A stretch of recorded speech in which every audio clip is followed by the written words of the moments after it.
ਸਤਿ ਸ਼੍ਰੀ ਅਕਾਲ। ਤੁਸੀਂ ਜੁੜੇ ਹੋਏ ਹੋ ਪੰਜਾਬੀ ਰੇਡੀਓ USA ਦੇ ਨਾਲ ਤੇ ਮੈਂ ਹਾਂ ਪ੍ਰਵੀਨ ਸ਼ਰਮਾ ਲੈ ਕੇ ਹਾਜ਼ਰ ਹਾਂ ਪ੍ਰੋਗਰਾਮ ਖਬਰ ਤੇ ਨਜ਼ਰ।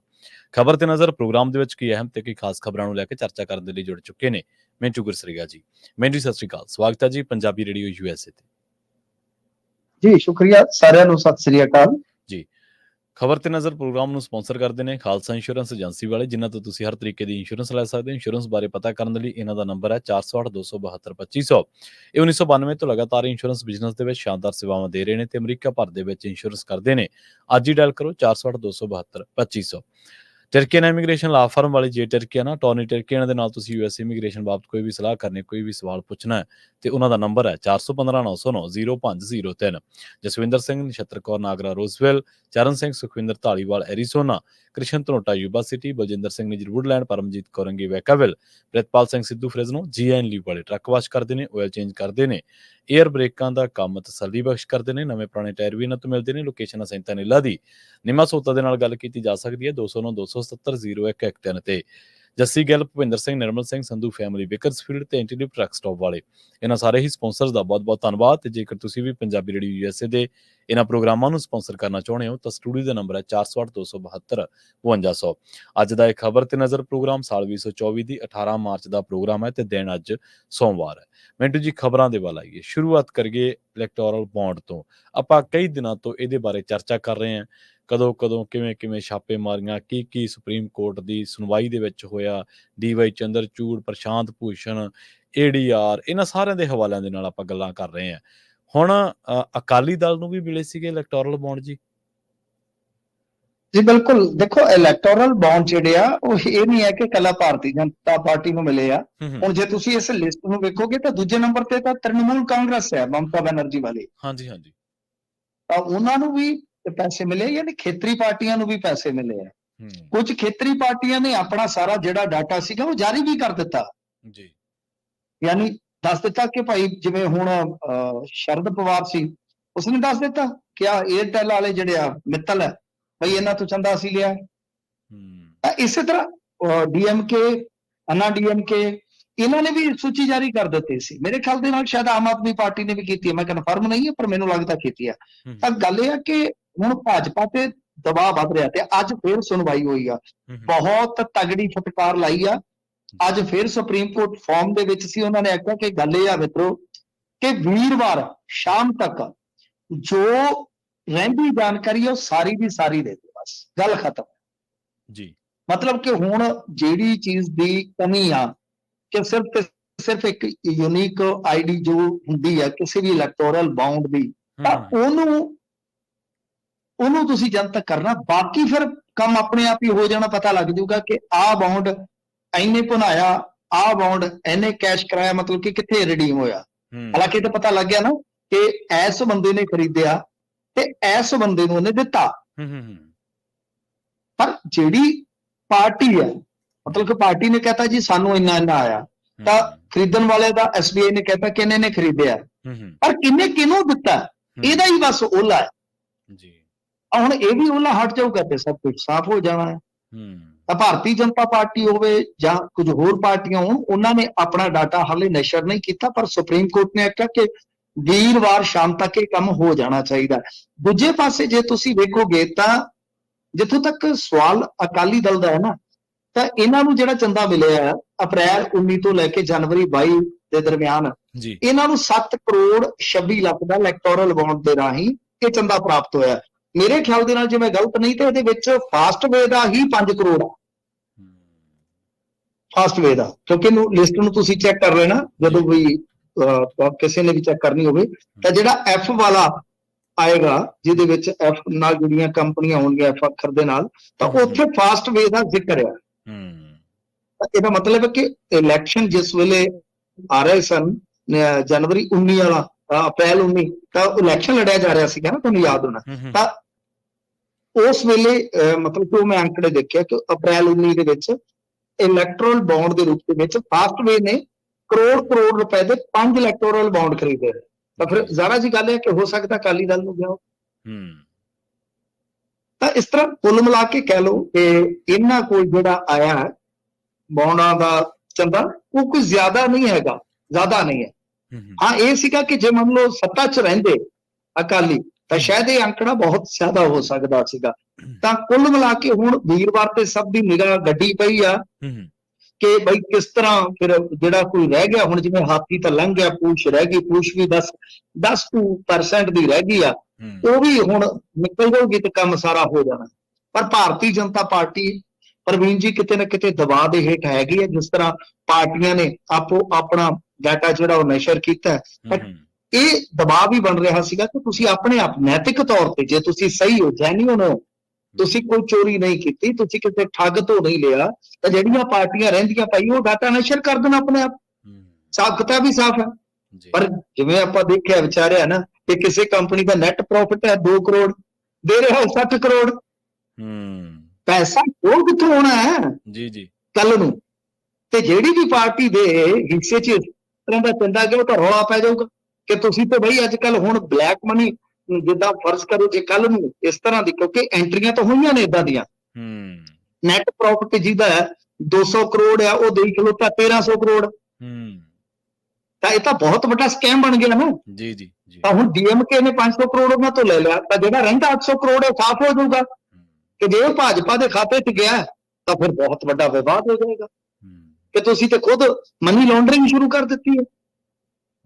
ਤਾਂ ਇਹ ਇਸ ਕਰਕੇ ਹੀ ਕਿਤੇ ਨਾ ਕਿਤੇ ਥੋੜਾ ਜਿਹਾ ਟਾਲਾ ਵੱਟਿਆ ਜਾ ਰਿਹਾ ਸੀ, ਪਰ ਸੁਪਰੀਮ ਕੋਰਟ ਪਿੱਛੇ ਪਿਆ ਹੋਇਆ, ਉਹਨਾਂ ਕਿਹਾ ਕਿ ਨਹੀਂ ਏਦਾਂ ਗੱਲ ਨਹੀਂ ਚੱਲੇਗੀ, ਡਾਟਾ ਤੁਹਾਨੂੰ ਸਾਰਾ ਹੀ ਦੇਣਾ ਪੈਣਾ। ਇੱਧਰ ਆ ਜਾਓ ਬੰਦੇ ਦੇ ਪੁੱਤ ਬਣ ਕੇ, ਵੀਰਵਾਰ ਤੱਕ ਸਾਰਾ ਜਿਹੜਾ ਰਹਿੰਦਾ ਡਾਟਾ ਲਿਓ। ਆਖੇ ਜੀ ਸਾਡਾ ਮਨ ਤੇ ਕਰਦਾ ਸੀਗਾ, ਪਰ ਗੱਲ ਕੀ ਕਰੀਏ ਕਿ ਤੁਹਾਡਾ ਫੈਸਲਾ ਹੀ ਨਹੀਂ ਸਾਥੋਂ ਪੜ੍ਹ ਹੋਇਆ ਚੰਗੀ ਤਰ੍ਹਾਂ, ਸਮਝ ਨਹੀਂ ਆਇਆ ਸਰ। ਉਹਨਾਂ ਦੀ ਜਦੋਂ ਤੁਹਾਨੂੰ ਕਹਿ ਦਿੱਤਾ ਸੀਗਾ ਸਾਰਾ ਡਾਟਾ ਦੇਣਾ, ਸਮਝਣ ਵਾਲਾ ਕੀ ਹੈ ਇਹਦੇ ਚ, ਰਾਕਟ ਸਾਇੰਸ ਹੈ। ਤਾਂ ਹੁਣ ਵੀਰਵਾਰ ਜਿਵੇਂ ਮੈਂ ਤੁਹਾਨੂੰ ਦੱਸਿਆ ਕਿ ਪੂਛ ਦਾ ਜਿਹੜਾ ਛੋਟਾ ਜਿਹਾ ਹਿੱਸਾ ਰਹਿ ਗਿਆ, ਉਹ ਵੀ ਬਸ ਟੱਪ ਜਾਣਾ ਕਰ। ਤੇ ਪੁਲਿਸ ਨੇ ਕਹਿੰਦੇ ਰਾਣੇ ਦਾ ਐਨਕਾਊਂਟਰ ਕਰਤਾ ਜੀ, ਮਾਰ ਮੁਕਾਇਆ। ਦੇਖੋ ਇਹ ਉਹੀ ਭਗੌੜਾ ਸੀਗਾ ਜਿਹਨੇ ਇੱਕ ਸਿਪਾਹੀ ਦਾ ਕਤਲ ਕਰ ਦਿੱਤਾ ਸੀਗਾ ਬੀਤੇ ਦਿਨੀ। ਹਾਂਜੀ ਅੰਮ੍ਰਿਤਪਾਲ ਸਿੰਘ ਹੋਇਆ ਕੀ ਸੀਗਾ ਕਿ ਹਾਂਜੀ ਅੰਮ੍ਰਿਤਪਾਲ ਸਿੰਘ ਦਾ ਬੜਾ ਸੋਹਣਾ ਸੁਨੱਖਾ ਜਵਾਨ ਸੀਗਾ ਉਹ, ਤੇ ਬੜਾ ਕਹਿੰਦੇ ਆ ਕਿ ਦਲੇਰ ਮੁੰਡਾ ਸੀਗਾ, ਪੁਲਿਸ ਫੋਰਸ ਦੇ ਵਿੱਚ ਉਹਦਾ ਚੰਗਾ ਕੰਮ ਸੀਗਾ ਜੀ। ਤਾਂ ਇਹ ਰੇਡ ਮਾਰਨ ਜਾਂਦੇ ਨੇ, ਕੋਈ ਇਨਪੁਟ ਮਿਲਦੀ ਹੈ ਤੇ ਉੱਥੇ ਪੁਲਿਸ ਦਾ ਦਾਅਵਾ ਇਹ ਆ ਕਿ ਇਹਨੇ ਰੇਡ ਪਾਰਟੀ ਤੇ ਹਮਲਾ ਕਰ ਦਿੱਤਾ ਤੇ ਫਿਰ ਉੱਥੋਂ ਨੱਸ ਗਿਆ ਜੀ। ਜਦ ਕਿ ਕੁਝ ਰਿਪੋਰਟਾਂ ਪ੍ਰਵੀਨ ਜੀ ਬਿਲਕੁਲ ਵਿਰੋਧਾਭਾਸ ਵਾਲੀਆਂ ਵੀ ਨੇ। ਲੋਕਾਂ ਦਾ ਕਹਿਣਾ ਕਿ ਜੱਫਾ ਮਾਰ ਕੇ ਇਹਨਾਂ ਨੇ ਅੰਦਰ ਸੁੱਟ ਲਿਆ ਤੇ ਉਹਨੂੰ ਗੱਡੀ ਦੇ। ਹੋਇਆ ਕਿ ਗੱਡੀ ਦੇ ਵਿੱਚ ਉਹਨੇ ਸ਼ਾਇਦ ਕਿਸੇ ਦਾ ਪਿਸਟਲ ਖੋਹ ਕੇ ਤੇ ਫਾਇਰਿੰਗ ਕਰ ਦਿੱਤੀ। ਇਹ ਅਲੱਗ-ਅਲੱਗ ਦੋ ਕਹਿ ਲਓ ਕਿ ਵੱਖੋ ਵੱਖਰੀਆਂ ਕਹਾਣੀਆਂ। ਇੱਕ ਤਾਂ ਇਹ ਕਿਹਾ ਜਾ ਰਿਹਾ ਵਾ ਕਿ ਦੇਖੋ ਕਿ ਉਹਨੇ ਰੇਡ ਪਾਰਟੀ ਤੇ ਫਾਇਰਿੰਗ ਖੋਲ ਦਿੱਤੀ। ਹਾਂਜੀ। ਦੂਜਾ ਇਹ ਆ ਕਿ ਰੇਡ ਪਾਰਟੀ ਨੂੰ ਉਸਨੂੰ ਫੜ ਲਿਆ ਤੇ ਦੌਰਾਨੇ ਹਿਰਾਸਤ ਉਸ ਦਾ ਕਿਤੇ ਫੌ ਪੈ ਗਿਆ ਤੇ ਉਹਨੇ ਖੋਹ ਕੇ ਅਸਲਾ ਇਹਨਾਂ ਤੇ ਨੱਪਤਾ। ਤੇ ਜਦੋਂ ਇਸ ਮੁੰਡੇ ਦੇ ਛਾਤੀ 'ਚ ਫੈਰ ਵੱਜ ਗਿਆ ਜੀ, ਇਹਨਾਂ ਦੇ ਭਾਦੀਆਂ ਬਣ ਗਈਆਂ, ਉਹ ਮਾਨਤੀ ਦੇ ਉੱਥੋਂ ਖਿਸਕ ਜਾਂਦਾ। ਦੇਖੋ ਉਸ ਤੋਂ ਬਾਅਦ ਇਹ ਤੇ ਸਾਫ਼ ਸੀ। ਹਾਲਾਂਕਿ ਹੁਣ ਮੈਂ ਇੱਕ ਟੈਲੀਵਿਜ਼ਨ ਦੀ ਹੈਡਿੰਗ ਵੀ ਦੇਖ ਰਿਹਾ ਸੀ, ਉਹ ਕਹਿ ਰਿਹਾ ਕਿ ਪੁਲਿਸ ਦਾ ਬਦਲਾ, ਜਦ ਕਿ ਪੁਲਿਸ ਬਦਲਾ ਨਹੀਂ ਲੈਂਦੀ ਹੁੰਦੀ। ਇਹ ਤੇ ਆਪਾਂ ਨੂੰ ਵੀ ਪਤਾ, ਪਰ ਇਹ ਕਾਗਜ਼ੀ ਗੱਲਾਂ। ਪੁਲਿਸ ਦੇ ਜਦੋਂ ਬੰਦੇ ਇਸ ਤਰ੍ਹਾਂ ਸਿੱਧੇ ਮਾਰ ਦਿੱਤੇ ਜਾਣ, ਚਾਹੇ ਉਹ ਜੈਪਾਲ ਭੁੱਲਰ ਹੋਵੇ, ਤੁਹਾਨੂੰ ਯਾਦ ਹੋਣਾ, ਚਾਹੇ ਫਿਰ ਪਿੱਛੇ ਜੇ ਇੱਕ ਮੁੰਡਾ ਮਾਰਿਆ ਉਹ ਵੀ ਬੜਾ ਟਿਕਟੋਕਰ ਸੀਗਾ, ਇੱਕ ਵਲੌਗਰ ਸੀਗਾ, ਮੈਨੂੰ ਭੁੱਲ ਗਿਆ, ਫਗਵਾੜੇ ਦੇ ਲਾਗੇ ਮਾਰਿਆ ਸੀ, ਉਹਦੇ ਵੀ ਇਹਨਾਂ ਨੇ ਲੱਭ ਕੇ ਬੰਦੇ, ਮਤਲਬ ਕਿ ਉਹਦਾ ਵੀ ਇਨਕਾਊਂਟਰ ਕਰਤਾ ਸੀਗਾ। ਤਾਂ ਕਹਿਣ ਦਾ ਮਤਲਬ ਇਹ ਆ ਕਿ ਇਹ ਪੁਲਿਸ ਜਿਹੜੀ ਹੈ ਨਾ ਫਿਰ ਜ਼ਖਮੀ ਸ਼ੇਰ ਵਰਗੀ ਬਣ ਜਾਂਦੀ ਹੈ ਜਦੋਂ ਇਸ ਤਰ੍ਹਾਂ ਕੋਈ ਕਾਂਡ ਹੋ ਜਾਂਦਾ। ਤਾਂ ਪੁਲਿਸ ਤੇ ਬਹੁਤ ਵੱਡਾ ਦਬਾਅ ਸੀ ਕਿ ਜਿਉਂਦਾ ਫੜੋ ਜਾਂ ਮੁਰਦਾ। ਹੁਣ ਇਹਦੀ ਤਲਾਸ਼ ਜਿਹੜੀ, ਕਿਉਂਕਿ ਤੁਹਾਨੂੰ ਪਤਾ ਹੁਸ਼ਿਆਰਪੁਰ ਏਰੀਆ ਜਿਹੜਾ ਕੰਢੀ ਏਰੀਆ, ਜੰਗਲਾਤ ਵੀ ਆ, ਗਾਂ ਸ਼ਿਵਾਲਿਕ ਪਹਾੜੀਆਂ ਆ ਗਈਆਂ ਤੇ ਗਾਂ ਹਿਮਾਚਲ ਸ਼ੁਰੂ ਹੋ ਜਾਂਦਾ। ਤਾਂ ਪੁਲਿਸ ਅੱਗੇ ਚੈਲੰਜ ਇਹ ਵੀ ਸੀਗਾ ਨਾ ਕਿ ਹਿਮਾਚਲ ਟੱਪ ਗਿਆ ਤਾਂ ਔਖਾ ਹੋ ਜੂ।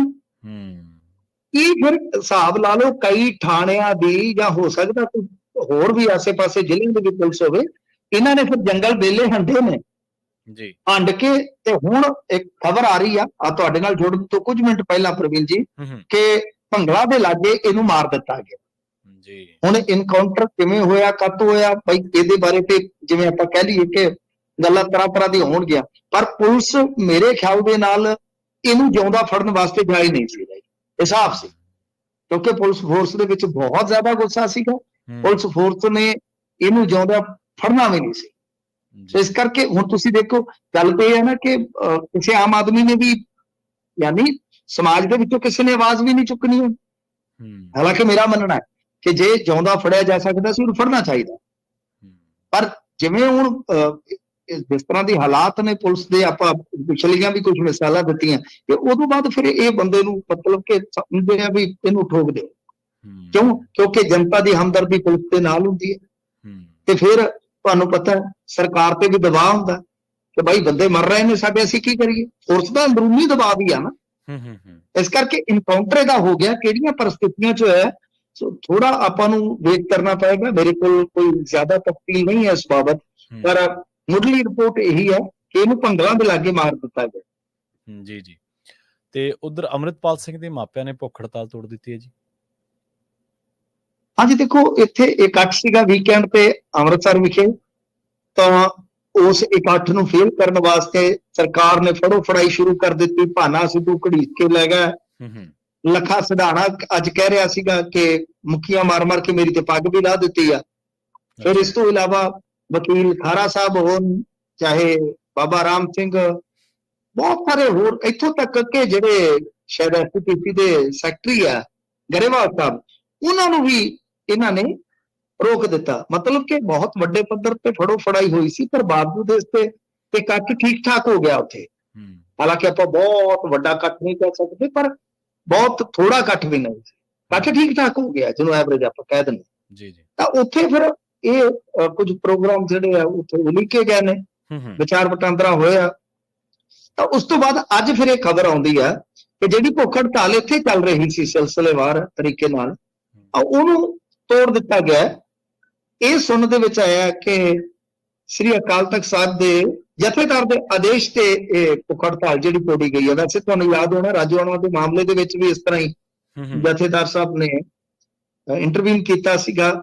ਫਿਰ ਇਸ ਤੋਂ ਇਲਾਵਾ ਕਈ ਮੌਕਿਆਂ ਤੇ ਆਪਾਂ ਅੱਗੇ ਵੀ ਵੇਖਿਆ ਕਿ ਭੁੱਖ ਹੜਤਾਲ ਦੇ ਬਾਬਤ ਇਹ ਕਿਹਾ ਜਾਂਦਾ ਕਿ ਬਈ ਸਿੱਖ ਸਿਧਾਂਤਾਂ ਦੇ ਉਲਟ ਹੈ।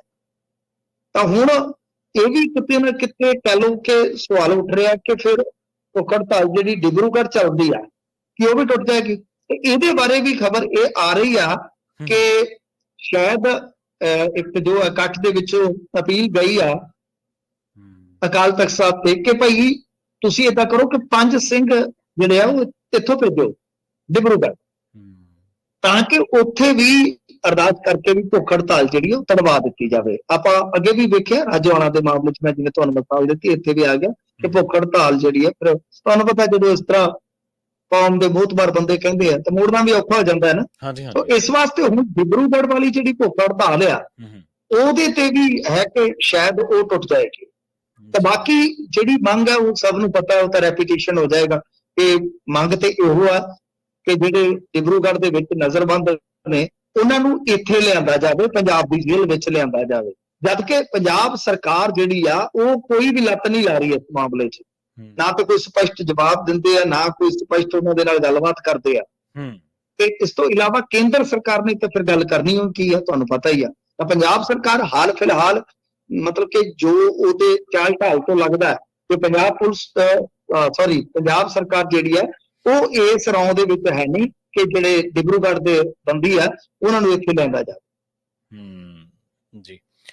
ਤੇ ਆਪ ਹੁਣ ਕਹਿੰਦੇ ਪੰਜਾਬ ਦੇ ਵਿੱਚ ਜਾਂ ਉਮੀਦਵਾਰ ਬਦਲ ਸਕਦੀ ਹੈ, ਦਿੱਲੀ 'ਚ ਜਾਂ ਪੰਜਾਬ 'ਚ ਜੀ? ਹਾਂਜੀ, ਦੇਖੋ ਇਹ ਗੱਲ ਜਿਹੜੀ ਆ ਉਹ ਅੱਜ ਕੱਢੀ ਆ ਜਾਖੜ ਸਾਹਿਬ ਨੇ। ਜਾਖੜ ਸਾਹਿਬ ਕਹਿੰਦੇ ਆ, ਕਿਉਂਕਿ ਤੁਹਾਨੂੰ ਪਤਾ ਸਿਆਸੀ ਪਾਰਟੀਆਂ ਦੀ ਵੀ ਇੰਟੈਲੀਜੈਂਸ ਦੀ ਬੜੀ ਹੁੰਦੀ ਹੈ ਇੱਕ ਦੂਜੇ ਦੇ ਖਿਲਾਫ, ਸਭਨਾਂ ਨੂੰ ਪਤਾ ਹੀ ਹੈ। ਇਹ ਕਹਿੰਦੇ ਆ ਵੀ ਕੁਝ ਜਿਹੜੇ ਉਮੀਦਵਾਰ ਆ ਉਹ ਬਦਲੇ ਜਾ ਸਕਦੇ ਆ। ਹਾਲਾਂਕਿ ਇਹਨਾਂ ਨੇ ਕੋਈ ਬਹੁਤੇ ਪੱਤੇ ਨਹੀਂ ਖੋਲੇ ਕਿ ਕਿਹੜੀ ਸੀਟ ਨੂੰ ਲੈ ਕੇ। ਹਾਲਾਂਕਿ ਚਰਚਾ ਚੱਲਦੀ ਰਹੀ ਅੱਜ ਪ੍ਰਵੀਨ ਜੀ ਕਿ ਪਟਿਆਲਾ ਜਾਂ ਅੰਮ੍ਰਿਤਸਰ ਇਹਨਾਂ 'ਚ ਉਮੀਦਵਾਰ ਬਦਲੇ ਜਾ ਸਕਦੇ। ਇਹ ਜਾਖੜ ਸਾਹਿਬ ਨੇ ਦਾਅਵਾ ਕੀਤਾ ਤੇ ਇਸ ਦਾਅਵੇ ਤੇ ਕਾਫੀ ਭਰੋਸਾ ਵੀ ਕੀਤਾ ਕਹਿ ਲਓ ਕਿ ਮਾਨ ਸਾਹਿਬ ਨੇ। ਮਾਨ ਸਾਹਿਬ ਨੇ ਹੁਣੇ ਟਵੀਟ ਕਰਕੇ ਕਿਹਾ ਕਿ ਤੁਸੀਂ ਸਾਡੀ ਪਾਰਟੀ ਦਾ ਫਿਕਰ ਛੱਡੋ, ਆਪਣੀ ਗੱਲ ਕਰੋ ਤੇ ਨਾਲ ਪੱਤਰਕਾਰਾਂ ਨੂੰ ਦੱਸ ਦਿਆ ਕਰੋ ਤੁਸੀਂ ਬੋਲ ਕੇ ਕਿਹੜੀ ਪਾਰਟੀ ਵੱਲੋਂ ਰਹੇ ਹੋ। ਕਾਂਗਰਸੀ ਹੋ ਜਾਂ ਮਤਲਬ ਕਿ ਭਾਜਪਾ ਦੇ ਪ੍ਰਧਾਨ ਦੇ ਤੌਰ ਤੇ ਅਕਾਲੀਆਂ ਨੂੰ ਗੱਠਜੋੜ ਦਾ ਤੁਸੀਂ ਸੱਦਾ ਦੇ ਰਹੇ ਜੀ। ਤਾਂ ਇਹਨਾਂ ਨੇ ਰਿਐਕਟ ਵੀ ਕੀਤਾ। ਗੱਲ ਇਹ ਹੈ ਕਿ ਦੇਖੋ ਪ੍ਰਵੀਨ ਜੀ, ਮੈਂ ਸਮਝਦਾ ਆ ਕਿ ਜੇ ਚੱਲਦੀ ਰੇਸ ਦੇ ਵਿੱਚ ਘੋੜੇ ਬਦਲਣੇ ਪੈਣ ਤਾਂ ਫੇਰ ਤਾਂ ਸਥਿਤੀ ਸਾਫ਼ ਹੀ ਆਪਣੇ ਸਾਹਮਣੇ ਹੀ ਆ। ਫਿਰ ਤੇ ਕੁਝ ਵੀ ਨਹੀਂ ਕਿਹਾ ਜਾ ਸਕਦਾ ਜੀ ਕਿ ਬਈ ਗੱਲ ਜਿਹੜੀ ਹੈ ਉਹ ਕਿੱਧਰ ਨੂੰ ਜਾ ਰਹੀ ਆ। ਕਿਉਂਕਿ ਆਮ ਆਦਮੀ ਪਾਰਟੀ ਦਾ ਆਪਾਂ ਵੇਖਿਆ ਹੈ ਕਿ ਇਹਨਾਂ ਦੇ ਜਿਹੜੇ ਅੰਦਰੂਨੀ ਸਰਵੇ ਵਗੈਰਾ ਹੁੰਦੇ ਆ, ਜਿਹੜੇ ਉਹ ਸਾਰਾ ਕੁਝ ਹੋ ਕੇ ਬੜੀ ਤਿਆਰੀ ਦੇ ਨਾਲ ਉਮੀਦਵਾਰ ਮੈਦਾਨ 'ਚ ਉਤਾਰੇ ਜਾਂਦੇ ਆ। ਪਰ ਜੇ ਆਪਾਂ ਹੁਣ ਇਸ ਚਰਚਾ ਨੂੰ ਜਾਂ ਅਫਵਾਹ ਨੂੰ ਸਹੀ ਮੰਨੀਏ ਕਿ ਅੰਮ੍ਰਿਤਸਰ ਹੁਣ ਇੱਕ ਮੰਤਰੀ ਨੂੰ ਉਮੀਦਵਾਰ ਉਤਾਰ ਕੇ ਤੇ ਮੁੜ ਕੇ ਜੇ ਤੁਸੀਂ ਵਾਪਸ ਲੈਂਦੇ ਹੋ ਫਿਰ ਤਾਂ ਬੜਾ ਘਾਟੇ ਵਾਲਾ ਸੌਦਾ ਹੋ ਜਾਏਗਾ ਮੇਰੇ ਖਿਆਲ ਦੇ ਨਾਲ। ਇਸ ਕਰਕੇ ਹਾਲੇ ਮੈਨੂੰ ਨਹੀਂ ਲੱਗਦਾ ਕਿ ਇਹੋ ਜਿਹੇ ਕਦਮ ਨੂੰ ਆਪਾਂ ਠੋਸ ਰੂਪ 'ਚ ਵੇਖੀਏ ਕਿ ਅਮਲ 'ਚ ਲੈ ਆਉਣਗੇ। ਬਾਕੀ ਪਤਾ ਨਹੀਂ, ਅੱਗੇ ਚੱਲ ਕੇ ਸਾਫ਼ ਹੋਏਗਾ। ਵੈਸੇ ਸੁਸ਼ੀਲ ਰਿੰਕੂ ਬਾਰੇ ਚਰਚਾ ਚੱਲੀ ਕਿ ਉਹ ਜਾ ਰਹੇ ਆ, ਉਹ ਅਯੁੱਧਿਆ 'ਚ ਹੈ, ਫਿਰ ਉਹਨਾਂ ਨੂੰ ਸਪਸ਼ਟ ਕਰਨਾ ਪਿਆ ਕਿ ਨਹੀਂ ਮੇਰੀ ਵਫਾਦਾਰੀ ਜਿਹੜੀ ਆ ਉਹ ਆਮ ਆਦਮੀ ਪਾਰਟੀ ਪ੍ਰਤੀ ਪੱਕੀ ਆ, ਬਈ ਮੈਂ ਕਿਤੇ ਨਹੀਂ ਜਾ ਰਿਹਾ। ਅੰਗੁਰਾਲ ਦਾ ਚਰਚਾ ਚੱਲ ਪਿਆ, ਅੰਗੁਰਾਲ ਨੂੰ ਸਫਾਈ ਦੇਣੀ ਪਈ ਜੀ। ਤਾਂ ਇਹ ਤਾਂ ਬਹੁਤ ਸਾਰੀਆਂ ਚਰਚਾਵਾਂ ਨੇ। ਈਵਨ ਦੈਟ ਚਰਚਾ ਇਹ ਵੀ ਆ ਕਿ ਬਈ ਸਿੱਧੂ ਮੂਸੇਵਾਲੇ ਦੇ ਫਾਦਰ ਜਿਹੜੇ ਆ ਉਹ ਬਠਿੰਡੇ ਤੋਂ ਲੜ ਸਕਦੇ ਆ ਤੇ ਕਾਂਗਰਸ ਹੋ ਸਕਦਾ ਇਸ ਸੀਟ ਨੂੰ ਛੱਡ ਦੇਵੇ।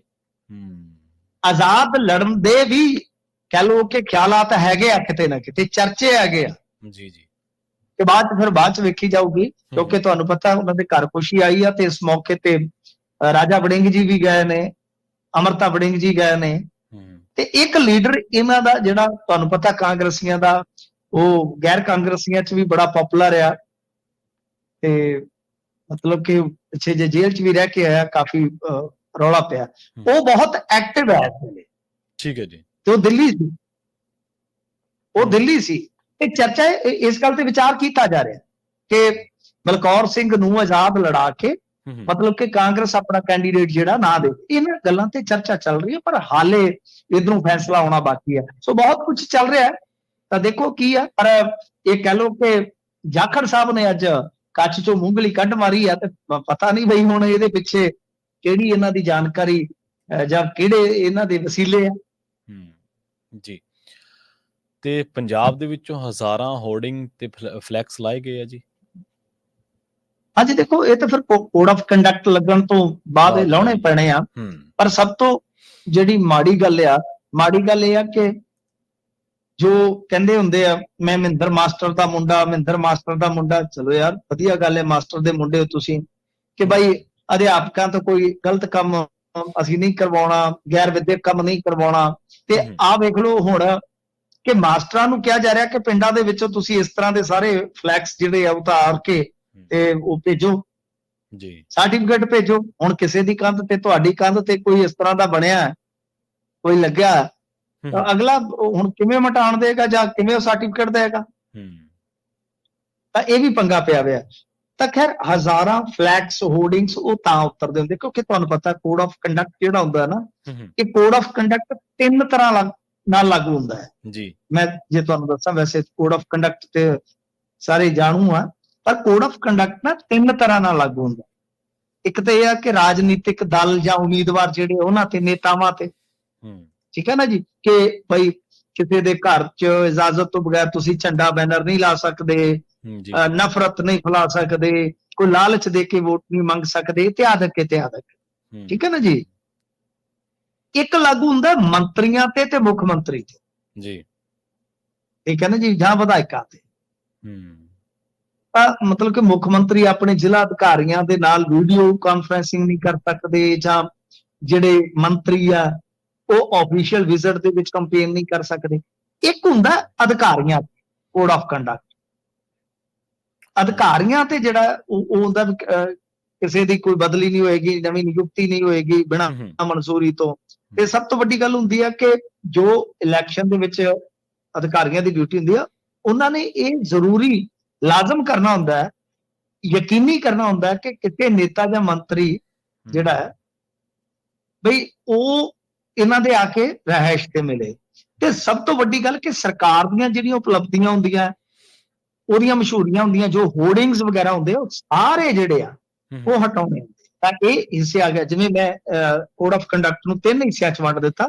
ਇੱਕ ਆ ਗਿਆ ਰਾਜਨੀਤਿਕ ਦਲ, ਉਮੀਦਵਾਰ ਇਤਿਆਦਿਕ, ਠੀਕ ਹੈ ਜੀ। ਦੂਸਰੇ ਪਾਸੇ ਆ ਗਿਆ ਵਿਧਾਇਕ, ਮੰਤਰੀ, ਮੁੱਖ ਮੰਤਰੀ ਇਤਿਆਦਿਕ, ਤੇ ਵਿਚਾਲੇ ਆ ਗਿਆ ਬਿਊਰੋਕਰੇਟਸ, ਅਫਸਰਸ਼ਾਹੀ। ਤਾਂ ਇਹ ਅਫਸਰਸ਼ਾਹੀ ਦਾ ਕੰਮ ਹੁੰਦਾ। ਪਰ ਤੁਸੀਂ ਇਹ ਦੇਖ ਲਓ ਕਿ ਕੰਮ ਦੇ ਵਿੱਚ ਕਿਸ ਤਰ੍ਹਾਂ ਦਾ ਇਹ ਕੰਮ ਕੀਤਾ ਜਾ ਰਿਹਾ ਹੈ ਕਿ ਬਈ ਇਹਨਾਂ ਨੇ ਤੇ ਹੁਣ ਸਿੱਧੇ ਤੌਰ ਤੇ ਕਹਿ ਲਓ ਕਿ ਬਈ ਮਾਸਟਰ ਵੀ ਜਿਹੜੇ ਉਹ ਇੱਧਰ ਨੂੰ ਲਾ ਰੱਖੇ ਨੇ। ਤੇ ਮੈਨੂੰ ਲੱਗਦਾ ਕਿ ਇਹ ਚੀਜ਼ਾਂ ਠੀਕ ਨਹੀਂ ਹੈ। ਬਾਕੀ ਇਹ ਤੇ ਰੂਟੀਨ ਦਾ ਕੰਮ ਹੈ ਨਾ। ਜਦੋਂ election commission of India election conduct ਕਰੇਗਾ ਤਾਂ ਮੈਂ ਜਿਵੇਂ ਤੁਹਾਨੂੰ ਦੱਸਿਆ ਕਿ ਇਹ ਚੋਣ ਜ਼ਾਬਤੇ ਦਾ ਹਿੱਸਾ, ਇਸ ਤਰ੍ਹਾਂ ਦੇ ਸਾਰੇ ਫਲੈਕਸ, ਸਾਰੀਆਂ ਜਿਹੜੀਆਂ ਹੋਰਡਿੰਗਸ ਨੇ ਉਹ ਲਾਉਣੀਆਂ ਪੈਣਗੀਆਂ। ਪਰ ਚਲੋ ਇੰਨੇ ਨਾਲ ਖੰਭੇ ਵਿਚਾਰੇ ਸੁੱਖ ਦਾ ਸਾਹ ਲੈ ਸਕਣਗੇ ਕਿ ਮਾਨ ਸਾਹਿਬ ਦਾ ਭਾਰ ਜਿਹੜਾ ਥੋੜਾ ਹਲਕਾ ਹੋਇਆ ਜੀ। ਤੇ ਅੰਮ੍ਰਿਤਸਰ ਸਾਹਿਬ ਦੇ ਵਿੱਚ ਕਹਿੰਦੇ US ਕੌਂਸਲੇਟ ਖੁੱਲ ਸਕਦਾ ਹੈ। ਉੱਥੇ ਜਿਹੜੇ ਤਰਨਮਨਜੀਤ ਸਿੰਘ ਢੇਸੀ ਸਾਹਿਬ ਨੇ ਕਹਿੰਦੇ ਖਾਸੇ ਸਰਗਰਮ ਨੇ ਜੀ। ਹਾਂਜੀ, ਤਰਨਜੀਤ ਸਿੰਘ ਸੰਧੂ ਸੌਰੀ, ਮਾਫ ਕਰਨਾ। ਹਾਂਜੀ ਹਾਂਜੀ, ਇਹ ਇੱਥੋਂ ਤਾਂ ਗਏ ਨੇ ਅਮਰੀਕਾ ਚੋਂ। ਅੱਛਾ, ਗੱਲ ਇਹ ਆ ਕਿ ਬਈ ਇਹਨਾਂ ਦਾ ਇਲੈਕਸ਼ਨ ਲੜਨ ਦਾ ਹੈਗਾ, ਇਲੈਕਸ਼ਨ ਇਹ ਲੜ ਸਕਦੇ ਆ, ਤਿਆਰੀਆਂ ਨੇ ਇਹਨਾਂ ਦੀਆਂ, ਚਿਹਰਾ ਹੋ ਸਕਦੇ ਨੇ ਭਾਜਪਾ ਵੱਲੋਂ। ਇਹਨਾਂ ਦਾ ਪਰਿਵਾਰਕ ਪਿਛੋਕੜ ਹੈ ਜੀ ਅੰਮ੍ਰਿਤਸਰ ਦਾ, ਠੀਕ ਹੈ। ਇਹਨਾਂ ਦੀ ਕਹਿ ਲਈਏ ਕਿ ਲੈਗਸੀ ਹੈ ਇੱਕ। ਤੇਜਾ ਸਿੰਘ ਸਮੁੰਦਰੀ, ਇਹਨਾਂ ਦੇ ਫਾਦਰ ਸਾਹਿਬ ਕਿਸ਼ਨ ਸਿੰਘ, ਮਤਲਬ ਕਿ ਬਹੁਤ ਤਗੜਾ ਪਿਛੋਕੜ ਹੈ। ਤੇ ਖੈਰ ਇਹ ਸਫੀਰ ਵਜੋਂ ਸੇਵਾਵਾਂ ਦਿੰਦੇ ਰਹੇ ਨੇ, ਲੰਬਾ ਸਮਾਂ ਇੱਥੇ US ਦੇ ਵਿੱਚ ਰਹੇ ਨੇ। ਹੁਣ ਇਹ ਗੱਲ ਜਿਹੜੀ ਆ ਉਹ ਨਿਕਲ ਕੇ ਆ ਰਹੀ ਆ। ਇਹਨਾਂ ਨੇ ਜੈ ਸ਼ੰਕਰ ਜੀ ਨਾਲ ਮੁਲਾਕਾਤ ਕੀਤੀ ਸੀਗੀ, ਅੱਜ ਅਖਬਾਰਾਂ ਦੇ ਵਿੱਚ ਛਪਿਆ ਕਿ ਜਲਦ ਇੱਕ ਅਮਰੀਕਨ ਕੌਂਸੂਲੇਟ ਜਿਹੜਾ ਹੈ ਉਹ ਅੰਮ੍ਰਿਤਸਰ 'ਚ ਖੁਲਵਾਇਆ ਜਾਏ। ਠੀਕ ਹੈ ਜੀ। ਤੇ ਇਸ ਸੰਬੰਧ 'ਚ ਉਹ ਕਹਿੰਦੇ ਕਿ ਜੈ ਸ਼ੰਕਰ ਜੀ ਹਾਮੀ ਭਰ ਚੁੱਕੇ ਆ ਤੇ ਇਹਦੇ ਨਾਲ ਸਰਹੱਦੀ ਇਲਾਕੇ ਦੇ ਲੋਕਾਂ ਨੂੰ ਇੱਥੋਂ ਹੀ ਵੀਜ਼ੇ ਇਤਿਆਦਿਕ ਜਿਹੜੇ ਆ ਜਾਂ ਕਾਰੋਬਾਰ ਆਪਣੇ ਜਿਹੜੇ ਉਹ ਹਾਸਲ ਕਰਨ ਦੇ ਵਿੱਚ ਸਹੂਲਤ ਮਿਲੇਗੀ ਜੀ। ਤੇ ਨਾਲ ਕਹਿੰਦੇ ਆ ਕਿ ਇਹ ਜਿਹੜਾ ਮਾਮਲਾ ਹੈ, ਵੈਸੇ 7 ਵਰੇ ਪਹਿਲਾਂ 2016 ਵਿੱਚ ਭਾਰਤ ਦੇ ਪ੍ਰਧਾਨ ਮੰਤਰੀ ਨਰਿੰਦਰ ਮੋਦੀ ਤੇ ਤਤਕਾਲੀ ਅਮਰੀਕਨ ਰਾਸ਼ਟਰਪਤੀ ਬਰਾਕ ਓਬਾਮਾ ਵੱਲੋਂ ਵੀ ਚੁੱਕਿਆ ਗਿਆ ਸੀ।